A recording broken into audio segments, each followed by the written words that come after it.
Okay, today we're going to start Unit 6, which is on parallel lines. As a reminder, parallel lines are two lines that are on the same plane and never intersect. And look something like this. The symbol we use to indicate that lines are parallel are two lines either slanted like that together or even just up and down. So these two lines here are parallel. And remember, algebraically, what does it mean for two lines to be parallel? That they have the same slope. Remember, perpendicular have opposite reciprocal, parallel have the same slope. Okay, a transversal is any line that intersects two or more lines. When we're talking about transversals, we're mainly going to be talking about parallel lines, but they don't have to be parallel lines. You could have any two lines, even two like that are obviously not parallel, and the line that intersects them is still called the transversal. In our picture here, line L is our transversal, and it is intersecting line M and N. Now note when two lines intersect, remember they form four angles. Well, when a transversal intersects two different lines, it actually forms 8 different angles, and we're going to be talking about those angles next. So the first set of angles we're going to talk about are called alternate interior angles. And these are two angles, a set of angles that are on opposite sides of the transversal. Again, L is our transversal, but inside the two lines. Okay? So inside M and M. So this would be our inside area, and then this is outside, and this is outside of the two lines. So think of interior like interior decorating, inside decorating, and alternate. So alternate meaning opposite sides. So in our example here, for instance, angle 3 and angle 6 are alternate interior angles, and angle 4 and angle 5 is another set of alternate interior angles. Now we have a theorem that goes with that, and that is if the two lines are parallel, and that's very important, you have to have the lines parallel, then you can say that the alternate interior angles are congruent. So in this example, if we're given that line M is parallel to line N, then we know that angle 3 is congruent to angle 6, and that angle 4 is congruent to angle 5. Those are our alternate interior angles. Okay, the converse of that is just going the opposite way. If we know that the two alternate interior angles are congruent, then we know that the lines are parallel. So the original theorem, alternate interior angle theorem, says if the lines are parallel, alternate interior angles are congruent. The converse, just flipping it, if the alternate interior angles are congruent, then you know that the lines are parallel. So if we're given that angle 4 is congruent to angle 5, we can safely conclude that line M is parallel to line N. Okay, another set of angles are corresponding angles. I think this one is sometimes a more difficult one for people to get their head around. But they're just two angles on the same side of the transversal, so on the same side, either this side or this side, and in the same location on each of the given lines, meaning on the same side but above the line or below the line. This one's on the same side above the line. This one's on the same side below the line. So in this example, angle 1 and angle 5, which are on the same side of the transversal and both above their respective lines, are corresponding angles. Okay? Similarly, angle 3 and angle 7 is another pair of corresponding angles. They're on the same side of the transversal, and they're both below their given lines. On the other side, we have 4 total sets of corresponding angles. whereas alternate interior angles, we only had 2 sets. But here, we've got another on the other side of the transversal. We've got angle 2, corresponding angle to angle 6. And angle 4, use a square for them, is a corresponding angle to angle 8. Both on the same side of the transversal, but both 4 and 8 are below the parallel lines, whereas 2 and 6 are on the same side of the transversal, but they're both above the parallel lines. So that's how you can identify corresponding angles. And we have a theorem to go with that. That if the 2 lines are parallel, then the corresponding angles are congruent. So if we're given that line M is parallel to line N, then we know that angle 1 is congruent to angle 5, that angle 3 is congruent to angle 7, and we know that angle 2 is congruent to angle 6, and angle 4 is congruent to angle 8.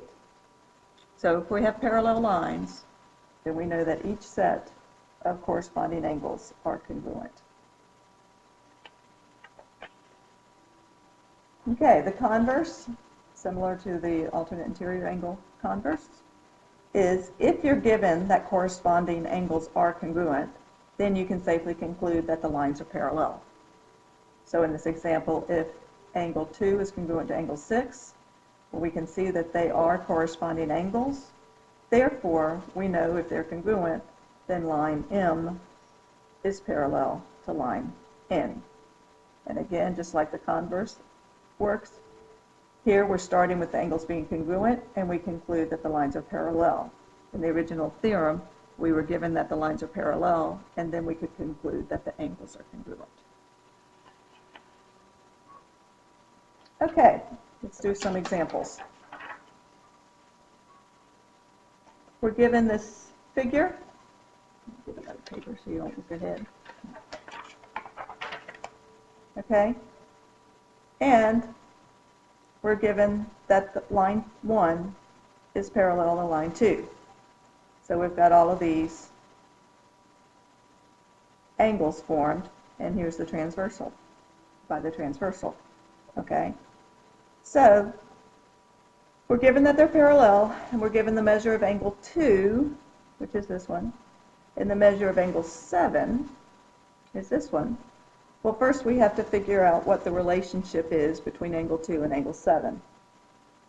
Well, I hope you can see that they're on alternate sides of the transversal, and they're inside the 2 parallel lines. Okay, so these are alternate interior angles. Therefore, we know that they are congruent. So we know the measure of angle 2 equals the measure of angle 7. So just set those expressions congruent, equal to each other. So 2x plus 5 equals 4x minus 13. Subtract 2x from both sides. Add 13 to both sides. You get 18 equals 2x. Divide both sides by 2. And 9 equals x. So just put x in for one of them, the measure of angle 2. 2 times 9, 18, plus 5, 23. So you know that the measure of angle 2 is 23. So you know the measure of angle 7 is also 23. And you know that measure of angle 4 is 23 because 2 and 4 are corresponding angles. And you know that the measure of angle 5 is 23 because 5 and 7 are corresponding angles. You might also notice that 5 and 2 are vertical angles, and 7 and 4 are also vertical angles. So those should be congruent because they're vertical angles as well. So that's half the angles. Well, the way to find the other angles is, if you notice, angle 6 and angle 2 form a linear pair. Therefore, they are supplementary, and their measures add up to 180. So we can find the measure of angle 6 by just subtracting the measure of angle 2 from 180. So 180 minus 23 is 157. So we know that the measure of angle 6 is 157. And the measure of angle 1 is also 157 because these are vertical angles, and 6 is a corresponding angle to 8, so we know that 8 is 157, and we know that 3 and 8 are vertical angles, and 3 and 6 are alternate interior angles. So angle 3 would also be 157. Okay? So we get all these angle congruencies with parallel lines. All right, let's do the next problem. So this time we're looking at the measure of angle 2 and the measure of angle 4. And the relationship between angle 2 and angle 4. Well, I hope you see that they're both on the same side of the transversal and on the same side of their respective parallel line. So angle 2 is to the right of the parallel line, and so is angle 4.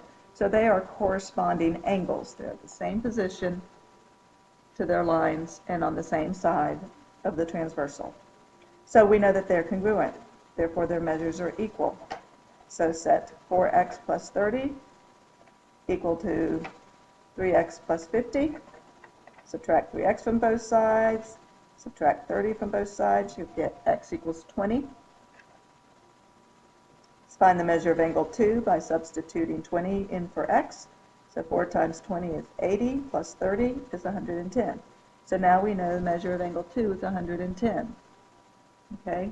So if angle 2 is 110, so is angle 5. So is angle 4, because they're corresponding angles. And so is angle 7, because they're alternate interior angles. Okay? So 2, 5, 4, and 7 are all 110. Now, just like we did in the last problem, we know that angle 6 is a linear pair with angle 2, so they're supplementary, so their measures equal 180. So if you subtract 110, the measure of angle 2 from 180, you'll get the measure of angle 6. So angle 6 is 70. Angle 8 is corresponding angle to angle 6, so they're congruent, so that's also 70. Angle 3 is an alternate interior angle to angle 6, so it's also 70. It's also vertical to angle 8, and 1 is vertical to angle 8, so 1 is also 70 degrees. So that's how you find the measure of all the angles, with just finding the measure of one of them. Okay?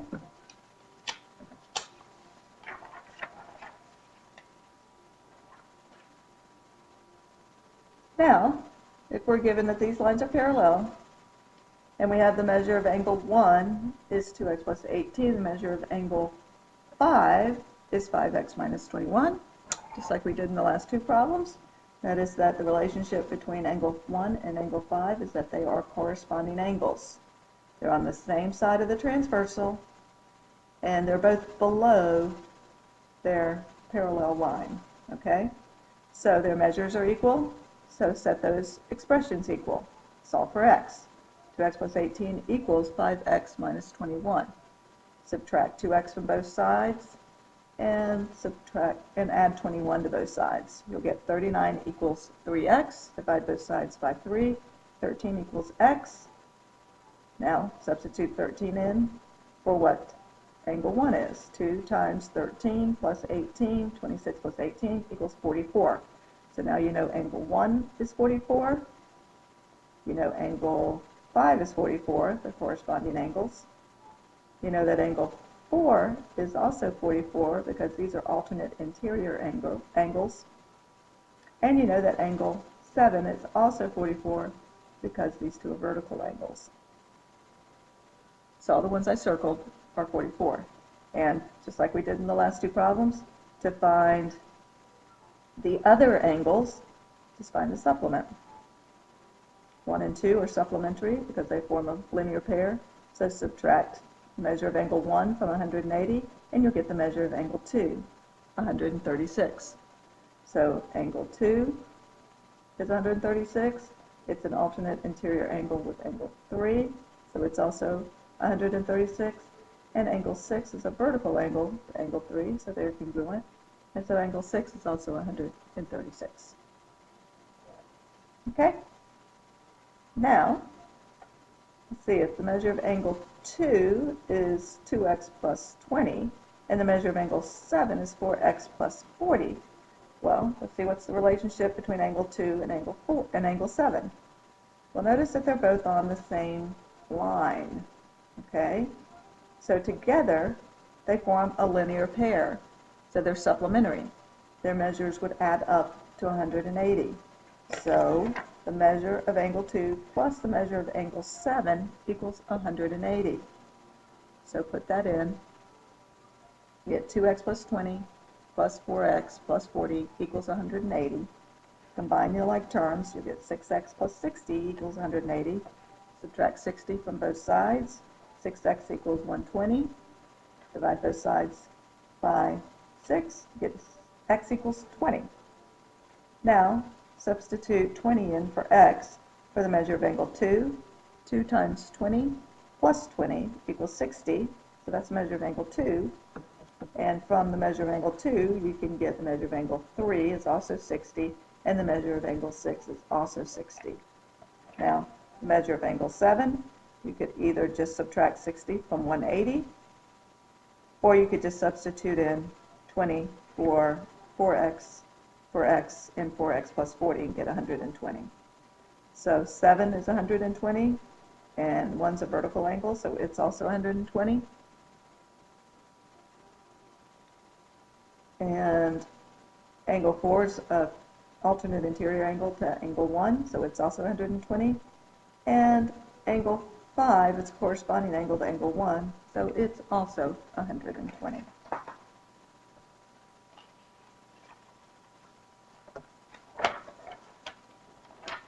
All right, now it's time for proofs. Yay! Okay, not too bad though. We're given that these lines are parallel. Line 1, this is supposed to be line 2. Okay? We're given these lines are parallel. This is our transversal. We want to prove that angle 1 is congruent to angle 2. Okay? Well, first statement is always your given. Just restate that the lines are parallel. This is going to be one of your shortest proofs ever. All you have to do is say that angle 1 and angle 2, notice that they are corresponding angles. They're on the same side of the transversal, and they're both to the left of their respective parallel lines. So by the definition of corresponding angles, you can say that they are corresponding angles, and then you can say that they're congruent because of the corresponding angle theorem. And that's it.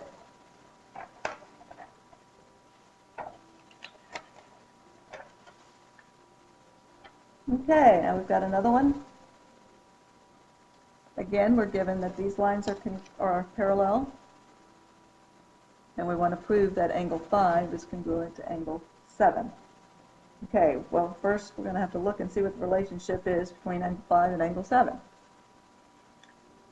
Well, we don't really have one. But let's see, what do we have with angle 7 or angle 1? Well,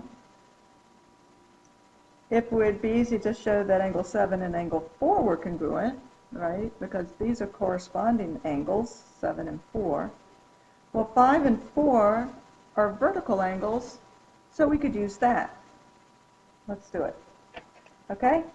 Our first statements always are given. The lines are parallel. Then, just state that angle 5 and angle 4 are vertical angles. Definition of vertical angles. You guys have done this so many times. And you can also notice that angle 1 and angle 7 are vertical angles. Definition of vertical angles. Okay? Then you can state that those are congruent. 5 is congruent to 4, and 1 is congruent to 7. Because vertical angles are congruent. Remember, that's the reason they're congruent. So you have to tell me they're vertical first. Okay? And angle 1 and angle 4 are alternate interior angles by the definition of alternate interior angles. So we can say that 1 is congruent to 4 because of the alternate interior angle theorem. And I'll abbreviate this, alternate interior angle, okay, AIA. And therefore, we can say that 5 is congruent to 7 by the transitive property, okay? Because if 5 is congruent to 4, and 4 is congruent to 1, and 1 is congruent to 7, then 5 is congruent to 7. Now, you could have approached this in multiple ways. I chose to use the two vertical angles and alternate interior angles. But initially, remember I talked about just saying that these two are corresponding angles. So I could have just said that 5 and 4 are vertical angles, therefore congruent, and that 7 and 4 are corresponding angles and therefore congruent, and by transitive property then 7 and 5 would be congruent. Okay? Could have also said that angle 1 and angle 7 are vertical angles, and angle 1 and angle 5 are corresponding angles. So there's several different ways that you could have approached this.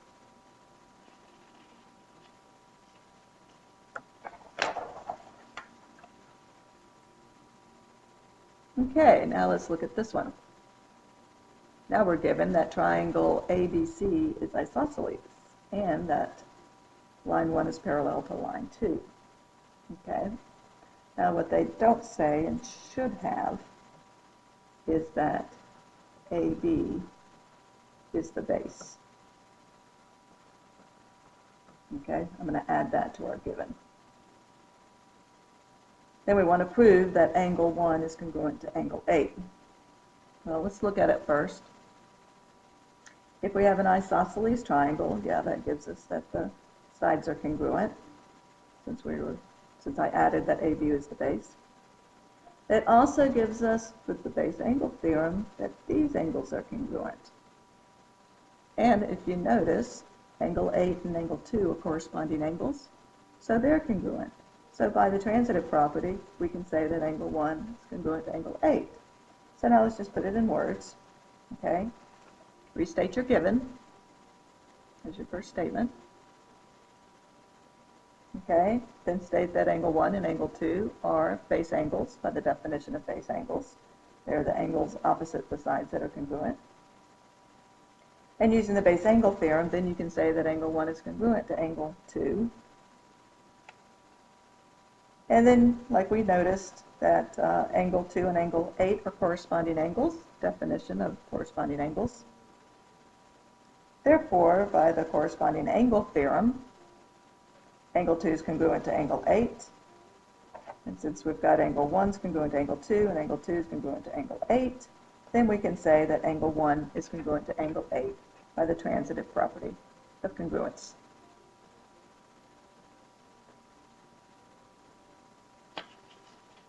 And that's it for lesson 1.